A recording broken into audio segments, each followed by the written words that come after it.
আমি অমিত আছি তোমাদের সঙ্গে, আর তোমরা শুনছো ভৌতিক কথা।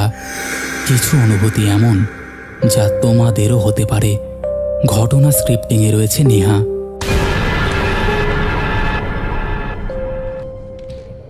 Welcome back.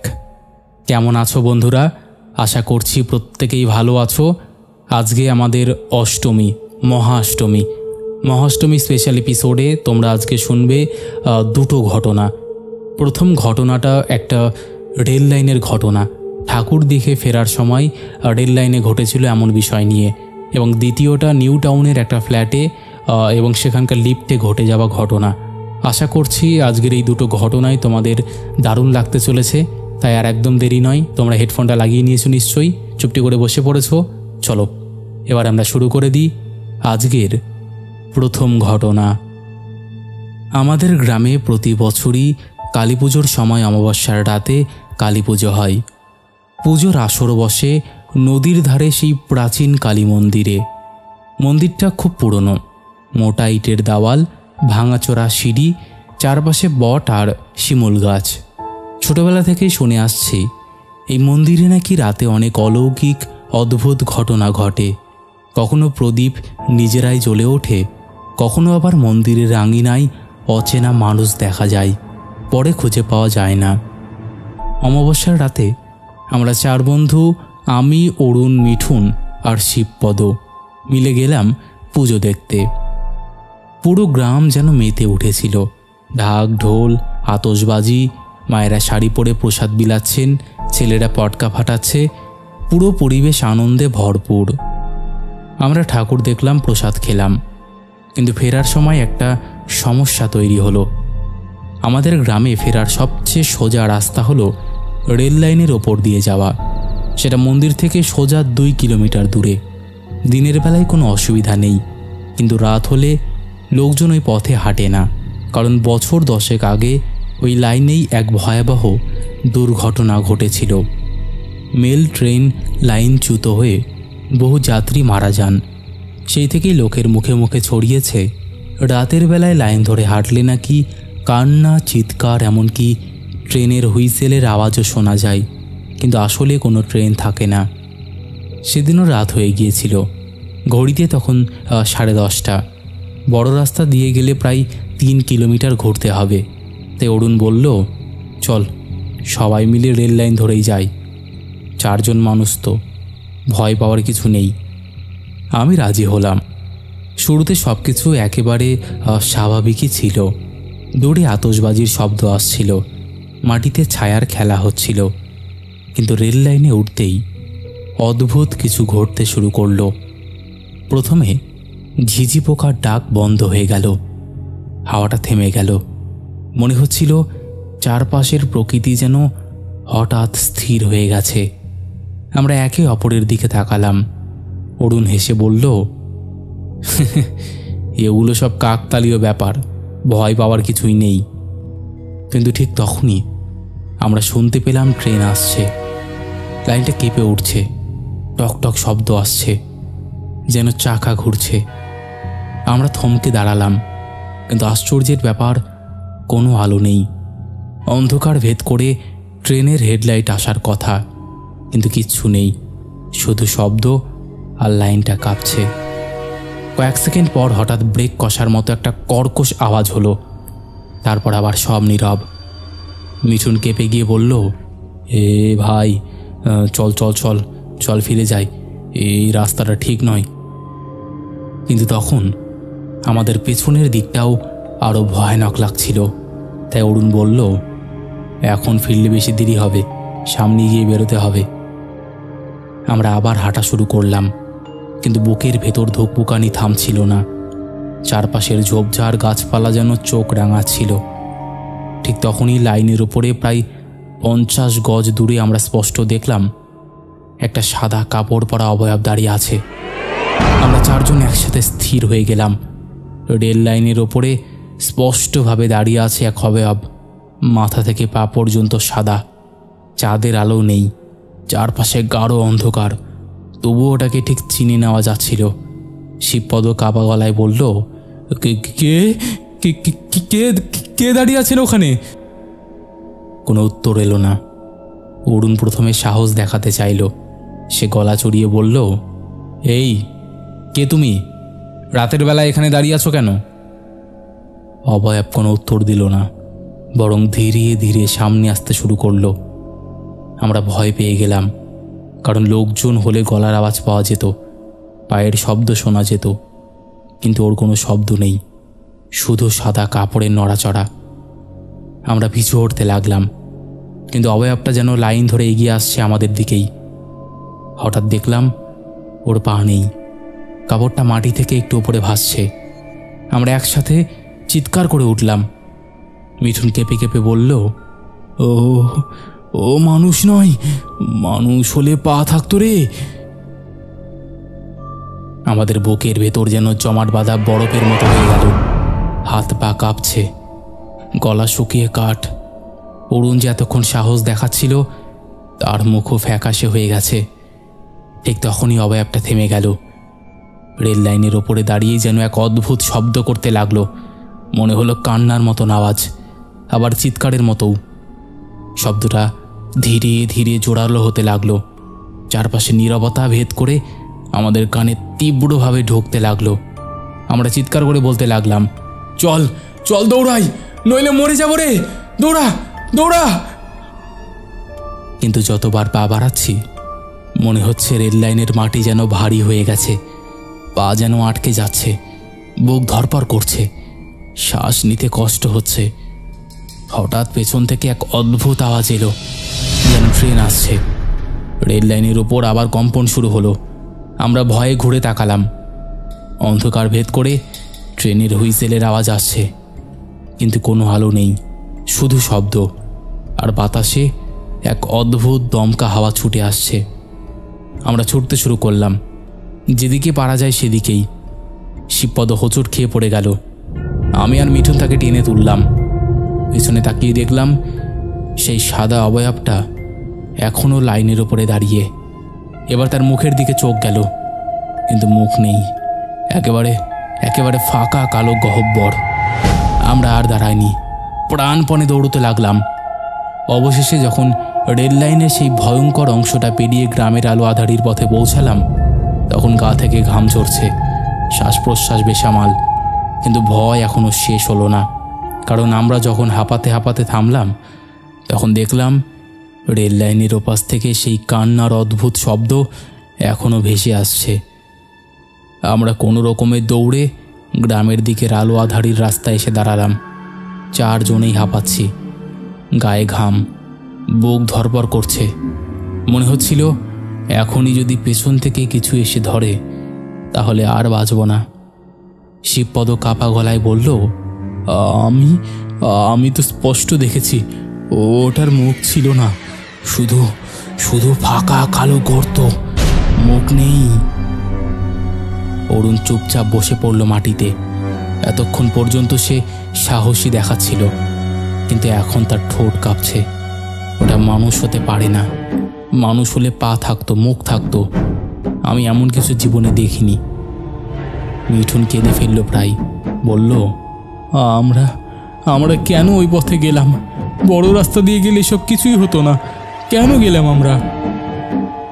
আমরা কিছুক্ষণ বসে রইলাম, তারপর ধীরে ধীরে গ্রামের ভেতর ঢুকলাম।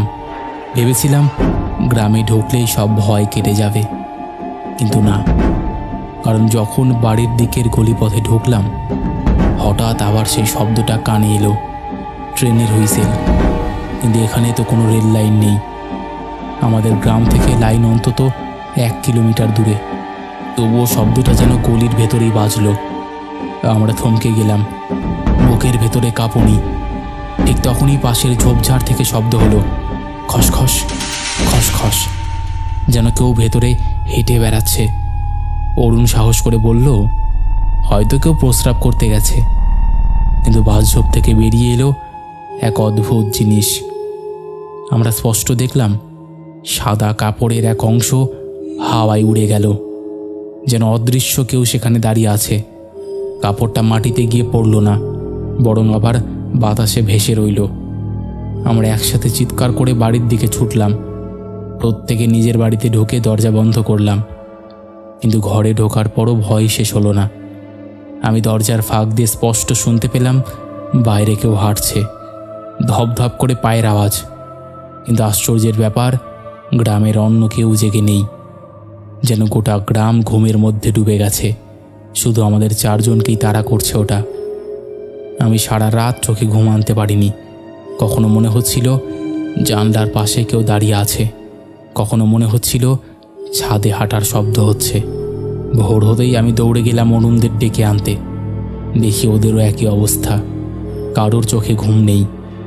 শিবপদ বলল, আমার জানলার ধারে রাত ভোর কেউ যেন কাঁদছিল, আমি স্পষ্ট শুনেছি।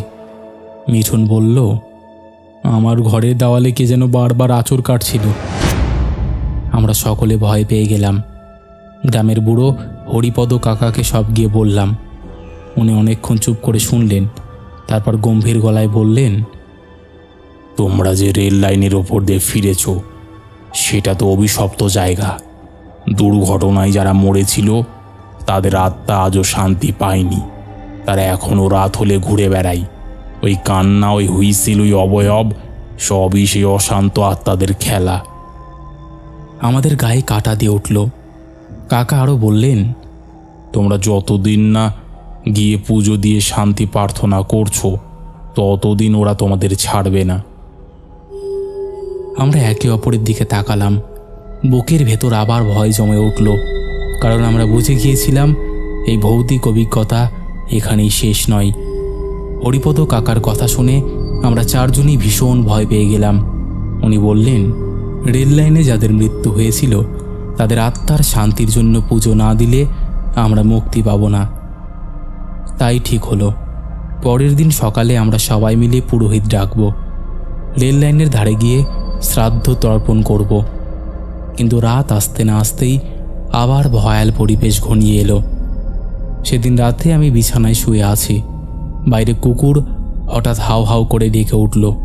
কুকুরগুলো সাধারণত এভাবে ডাকে না, যেন কিছু দেখছে। আমার বুক ধরপড় করতে লাগলো। ঠিক তখনই শুনলাম জানলার বাইরে থেকে সেই পরিচিত শব্দ, ট্রেনের হুইসেল। কিন্তু এ কেমন হুইসেল? একেবারে ফাঁকা, ভয়ানক, গলা কাঁপানো। আমি উঠে দাঁড়ালাম, কিন্তু সাহস হলো না জানলার ফাঁক দিয়ে তাকানোর। হঠাৎ আমার দরজায় ঠক ঠক ঠক শব্দ হলো। কেউ যেন ধীরে ধীরে দরজায় হাত দিচ্ছে। আমি ভয়ে কাঁপতে লাগলাম। গলার আওয়াজ বেরোলো না। পরে শুনলাম ওই রাতটা শুধু আমার নয়, অরুণ, মিঠুন, শিবপদ সবার বাড়িতেই একই ঘটনা ঘটেছে। কারোর জানলার ধারে কান্নার শব্দ, কারোর দরজায় হাত পড়ার, আবার কারোর ছাদের উপরে ভারী পায়ের আওয়াজ, যেন ওরা চারিদিকে ছড়িয়ে পড়েছিল, আমাদের প্রত্যেককে ঘিরে রেখেছিল। সকালে আমরা একসঙ্গে গেলাম পুরোহিতকে ডাকতে। উনি মন্ত্রপাঠ করে রেল লাইনের ধারে শ্রাদ্ধ করলেন। কলা, দুধ, জলের সাথে প্রদীপ জ্বালানো হলো। আমরা হাত জোর করে বললাম, যাদের অকাল মৃত্যু হয়েছে তোমরা শান্তি পাও, আমাদের আর বিরক্ত করো না। পূজা শেষ হতে না হতেই হাওয়া বয়ে গেল। মনে হলো চারপাশ হালকা হয়ে গেছে। কিন্তু সেই রাতেই শেষবারের মতন ভয়ঙ্কর ঘটনা ঘটল। আমরা চারজন আলাদা আলাদা বাড়িতে শুয়ে আছি। মাঝরাত প্রায়। হঠাৎ আমি স্বপ্নের মধ্যে দেখলাম আমরা আবার সেই রেল লাইনের উপরে দাঁড়িয়ে আছি।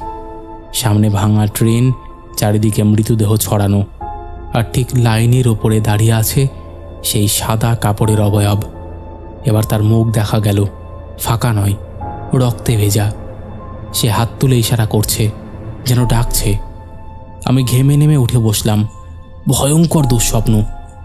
পরের দিন সকালে যখন অরুণ, মিঠুন আর শিবপদের সঙ্গে দেখা হলো, আমরা সবাই স্তব্ধ হয়ে গেলাম, কারণ প্রত্যেকেই একই স্বপ্ন দেখেছে। সবাই রেল লাইনে দাঁড়ানো সেই অবয়বকে দেখছে, সবাই শুনেছে তার ডাক। তারপর থেকে আমরা কেউ আর ওই পথ দিয়ে যাইনি। এখনও কালী পুজোর রাত এলে আতশবাজির শব্দের ফাঁকে মাঝে মাঝে রেল লাইন থেকে কান্নার আওয়াজ ভেসে আসে বলে গ্রামের লোকজন বলে। কেউ সাহস করে যায় না দেখতে। আমাদের চারজনের জীবনেও সেই রাতের স্মৃতি চিরকালের মতন গেঁথে গেছে। যতবার মনে পড়ে আজও শরীর কেঁপে ওঠে। তো দাদা, এই ছিল ঘটনা। আশা করছি তোমার ভালো লেগেছে। কেমন লেগেছে তুমি অবশ্যই সেটা জানিও। আর ভালো লেগে থাকলে অবশ্যই পড়ে শুনিও। তোমাকে তো আমার বন্ধুদের নাম বললাম, অরুণ, মিঠুন আর শিবপদ। আমার নামটা তো বলিনি। আমার নাম প্রথম। আমার নামটা একবার হ্যালো করে বলে দিও। হ্যালো প্রথম। হ্যাঁ প্রথম, তোমার এই ঘটনাটা আমার খুব ভালো লেগেছে, তাই জন্য তুমি দেখো তোমার পাঠানো কিন্তু খুব বেশি দিন হয়নি, আমি শুনিয়ে দিলাম। কারণ ভালো ঘটনা আসলে না আমি সবার আগে শোনানোর চেষ্টা করি, যে কোনো ঘটনার মাঝে বা ফাঁকে ঢুকিয়ে দেওয়ার চেষ্টা করি। আশা করছি আমাদের এই পরিবারেরও প্রত্যেক দিনের মতন এই ঘটনাটা ভালো লেগেছে। তো অবশ্যই কেমন লেগেছে জানিও। তোমরাও যদি এমন ঘটনা শেয়ার করতে চাও তাহলে অবশ্যই আমাদের সাথে কন্ট্যাক্ট করতে পারো। আমাদের সাথে কন্ট্যাক্ট করা একদম ইজি। আমাদের হোয়াটসঅ্যাপ নাম্বার থেকে শুরু করে সমস্ত সোশ্যাল মিডিয়ার লিঙ্ক তোমরা ডেসক্রিপশান সেকশনে পেয়ে যাবে। তো আর দেরি কিসের, তোমরা কন্ট্যাক্ট করে নিও। আর একটা কথা, ভৌতিক কথা কোনো রকম অন্ধবিশ্বাস, কোনো রকম কুসংস্কার বা কোনো রকম নেগেটিভিটিকে প্রশ্রয় দেয় না বা প্রচার করে না। ভৌতিক কথার কাজ শুধুমাত্র মানুষের জীবনে ঘটে যাওয়া ঘটনা সবার সামনে তুলে ধরা, নচেত আর কোনো উদ্দেশ্য নেই। তাই যারা বিশ্বাস করছো না তারা অবশ্যই এগুলোকে এন্টারটেইন হিসেবেই নিয়ে নাও। চলো এবার আমরা শুরু করে দিই পরের ঘটনা। আমি আজও ভেবে পাই না কেন সেদিন নিউ টাউনের ওই ফ্ল্যাটটা আমি নিলাম। অফিস থেকে তখন আমার প্রচণ্ড চাপ। সারাদিন কাজের পর ফিরে একটা শান্ত পরিবেশ চাইছিলাম। শহরের ভিড়, শব্দ, ট্রাফিক এসব থেকে দূরে একটু নিরিবিলি জায়গা।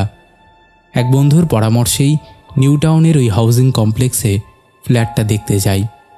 প্রথম দেখায় সব কিছুই একদম স্বাভাবিক। টাওয়ারটা বড়, বাইরে ঝকঝকে গ্লাসের কাচ, সিকিউরিটি গেট, সিসিটিভি, লবি সব কিছুই একেবারে আধুনিক। তখনও বুঝিনি বাইরের চকচকে চেহারার আড়ালে কী ভয়ঙ্কর অভিজ্ঞতা আমার জন্য অপেক্ষা করছে। ফ্ল্যাটটা ছিল 6 তলায়। জানলা থেকে দূরে সল্টলেকের আলো ঝলমলে রাস্তা দেখা যায়। রাতে শহরটাকে মনে হয় অন্য এক পৃথিবী। ফ্ল্যাটের ভেতরে ঢুকেই আমি অদ্ভুতভাবে আরাম পেলাম। সাদা রঙের দেওয়াল, বড় বড় কাচের জানলা আর এক ধরনের ঠান্ডা পরিবেশ। কিন্তু এক অদ্ভুত ব্যাপার তখনই চোখে পড়েছিল। ঘরে ঢোকার পর আমার কানে ভেসে এলো কোথাও থেকে কারোর পায়ের শব্দ। আমি ভাবলাম হয়তো পাশের ফ্ল্যাটে কেউ হাঁটছে, তাই আর পাত্তা দিলাম না। ফ্ল্যাটে ওঠার পর প্রথম কয়েকদিন বেশ ভালোই কাটলো। অফিস থেকে ফিরতাম, ফ্রিজে রাখা ঠান্ডা জল খেতাম, তারপর বারান্দায় দাঁড়িয়ে শহরের আলো দেখতাম। মাঝে মাঝে হালকা বাতাসে পর্দা উড়ে যেত, সেটাই যেন ভেতরে অন্যরকম এক অনুভূতি তৈরি করত। কিন্তু চতুর্থ দিন থেকেই কিছু অদ্ভুত ব্যাপার টের পেলাম। রাতে প্রায় 1টা নাগাদ ঘুম থেকে হঠাৎ উঠে দেখি রান্নাঘরের লাইট জ্বলছে। আমি স্পষ্ট মনে করতে পারি শুতে যাওয়ার আগে সব লাইট আমি নিজেই অফ করেছিলাম। ভেবেছিলাম হয়তো ক্লান্তির কারণে ভুলে গিয়েছি। আবার লাইট বন্ধ করে ঘুমোতে যাই। এরপর পঞ্চম দিনে আরও অদ্ভুত ঘটনা ঘটল। অফিস থেকে ফিরেছি রাত 10টায়। দরজা খোলার পরই মনে হলো ঘরের ভেতরে যেন হালকা ভেজা গন্ধ, যেন কারোর চুল ভিজে আছে, আর সেই গন্ধ চারিদিকে ছড়াচ্ছে। অথচ আমি একা থাকি, ঘরের তো কারো থাকার প্রশ্নই ওঠে না। খাটের পাশে রাখা চেয়ারটা সামান্য একপাশে সরে গেছে। প্রথমে ভেবেছিলাম হয়তো নিজেরই নজর এড়িয়ে গেছে। একদিন গভীর রাতে হঠাৎ ঘুম ভেঙে গেল। মনে হলো কারোর ফিসফিসানি শব্দ কানে আসছে। কান খাড়া করতেই টের পেলাম শব্দটা বাথরুমের দিক থেকে আসছে। আমি ধীরে ধীরে উঠে দাঁড়ালাম, হাতে মোবাইলের টর্চটা জ্বালিয়ে এগোলাম। বাথরুমের দরজার সামনে দাঁড়িয়ে বুকের ভেতর কেমন ধড়ফড় শুরু হলো।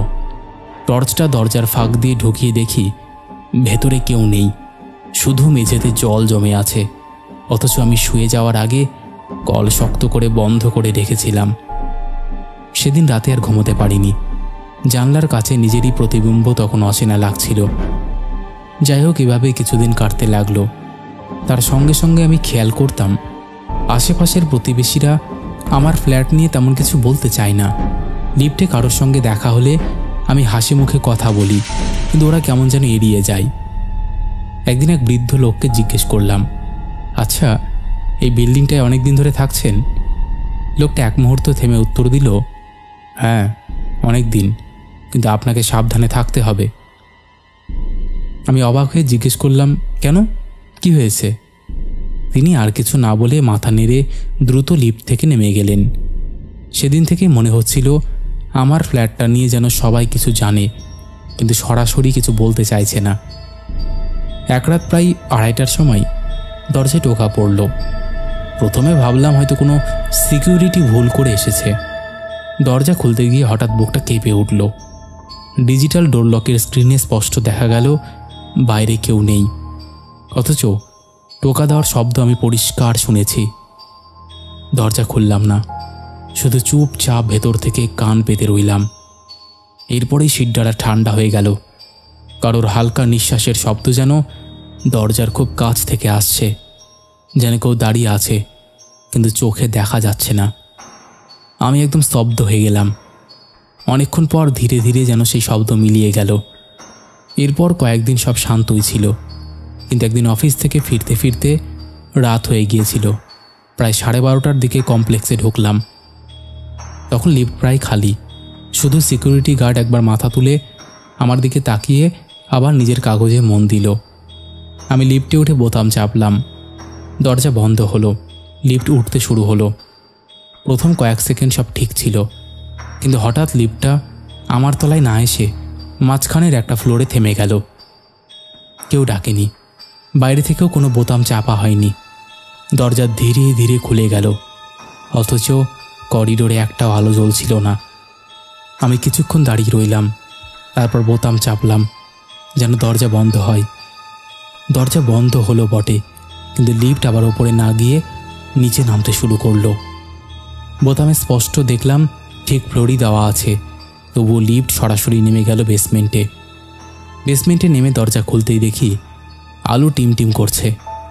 আর একটা অদ্ভুত ব্যাপার খেয়াল করলাম, সেখানে যেন কারোর ছায়া দাঁড়িয়ে আছে দূরে। আমি চোখ কুচকে ভালো করে দেখতেই ছায়াটা ধীরে ধীরে সরে গেল অন্ধকারের দিকে। সেই মুহূর্তে মনে হলো বুকের ভেতরকার সমস্ত রক্ত যেন জমে গেছে। কোনো মতে বোতাম চেপে দরজা বন্ধ করলাম। এবার লিফট সরাসরি আমার ফ্লোরে গিয়ে দাঁড়ালো, কিন্তু দরজা খুলে বেরিয়ে আসতে অনুভব করলাম কানে কানে যেন কেউ ফিস ফিস করে বলল, তুমি এখানে বেশি দিন থাকবে না। তারপরে আমি আমার রুমে চলে আসলাম। লিফটের সেই রাতের ঘটনার পর আমি ঠিক করেছিলাম আর কোনোদিনও রাত্রিবেলা একা লিফটে উঠব না। কিন্তু নিউ টাউনের মতো জায়গায় আর এত ওপরে সিঁড়ি দিয়ে ওঠানামা করা সম্ভব নয়, তাই ভয় পেলেও আমাকে লিফটটা ব্যবহার করতেই হতো। মোটামুটি 1 সপ্তাহ পর আবার একদিন অফিস থেকে ফিরতে ফিরতে রাত হয়ে গেল। প্রায় 11:30টার দিকে কমপ্লেক্সে ঢুকলাম। লিফটে ঢুকে অভ্যাস মতন 6 নম্বর বোতাম চাপলাম। লিফট উঠতে শুরু করলো, কিন্তু 5 তলায় এসে দরজাটা খুলে গেল। অদ্ভুত ব্যাপার হলো বাইরে কোনো আলো নেই, করিডোর একেবারে অন্ধকার, অথচ সাধারণত প্রতিটা তলায় অন্তত একটা আলো জ্বালানো থাকে। আমি প্রথমে ভাবলাম হয়তো বিদ্যুতের কোনো সমস্যা, কিন্তু এরপর যা দেখলাম সেটা আজও মনে পড়লে গায়ে কাঁটা দেয়। অন্ধকার করিডোরের ভেতর থেকে একটা লম্বা ছায়া ধীরে ধীরে এগিয়ে এলো। মানুষের মতো আকৃতি, কিন্তু স্বাভাবিক উচ্চতার থেকে অনেকটা লম্বা। ছায়ার পায়ের অংশ মেঝের দিকে ঠিকঠাক মিলছিল না, যেন ভেসে আসছে।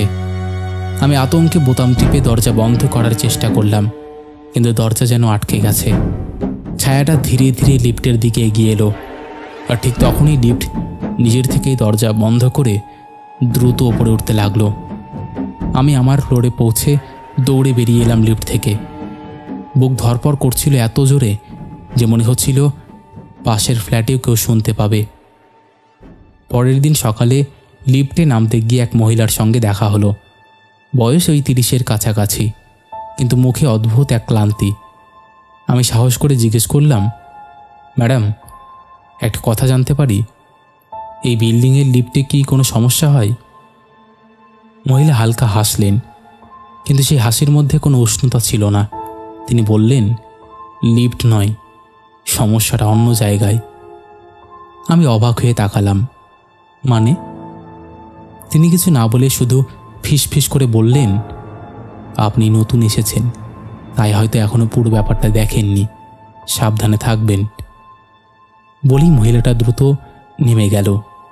আমি দাঁড়িয়ে রইলাম স্তব্ধ হয়ে। সেই রাতেই আমার জীবনের সবচেয়ে ভয়ঙ্কর অভিজ্ঞতা হলো। প্রায় 2:30টার সময় হঠাৎ ঘুমটা ভেঙে গেল। প্রথমে বুঝতে পারলাম না কেন। তারপর লক্ষ্য করলাম আমার খাটের পাশের জানলাটা অল্প ফাঁকা, আর জানলার কাছে হালকা প্রতিফলনে কারোর আকৃতি দেখা যাচ্ছে। আমি ধীরে ধীরে উঠে বসলাম। বুকের ভেতর ধড়ফড় শুরু হলো।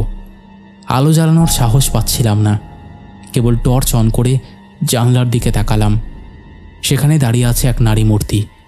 দীর্ঘ কালো চুল মুখের অর্ধেক ঢেকে রেখেছে, কিন্তু যেটা দেখে রক্ত হিম হয়ে গেল তা হলো তার চোখ দুটো সম্পূর্ণ লাল, আর চোখের পাশ দিয়ে টলটল করে লাল তরল রক্ত গড়িয়ে নামছে।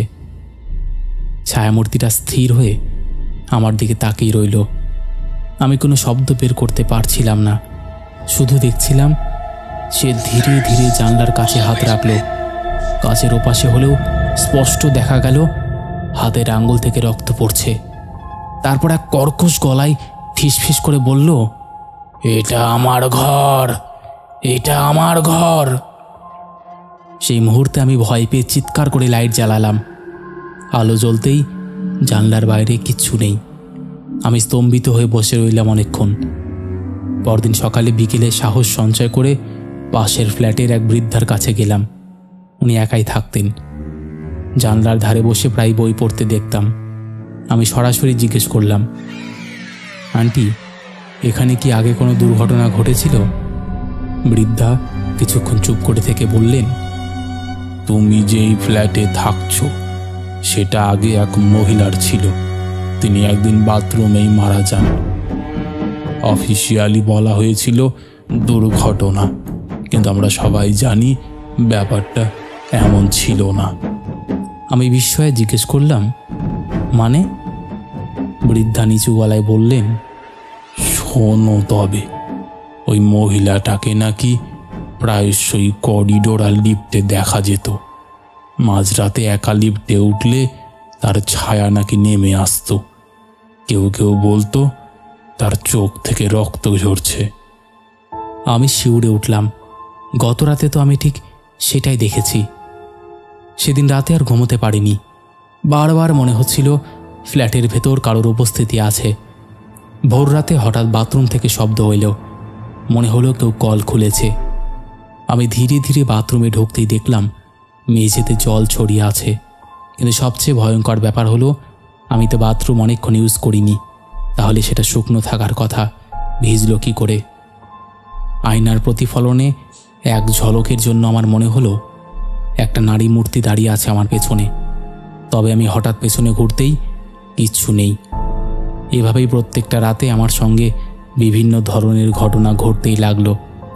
একদিন রাতে তো মোটামুটি তখন রাত প্রায় 1টা, হঠাৎ করিডোরে কারোর হাঁটার আওয়াজ শুনতে পেলাম। দরজা খুলে বাইরে তাকাতেই দেখলাম দূরে লালচে আলোতে একটা মহিলা হাঁটছে ধীরে ধীরে। তার পা মাটিতে ছোঁয় না, তবু স্পষ্ট শব্দ শোনা যায়। আমি ভয়ে দরজা বন্ধ করতেই যাচ্ছিলাম, তখনই সে হঠাৎ ঘুরে আমার দিকে তাকালো।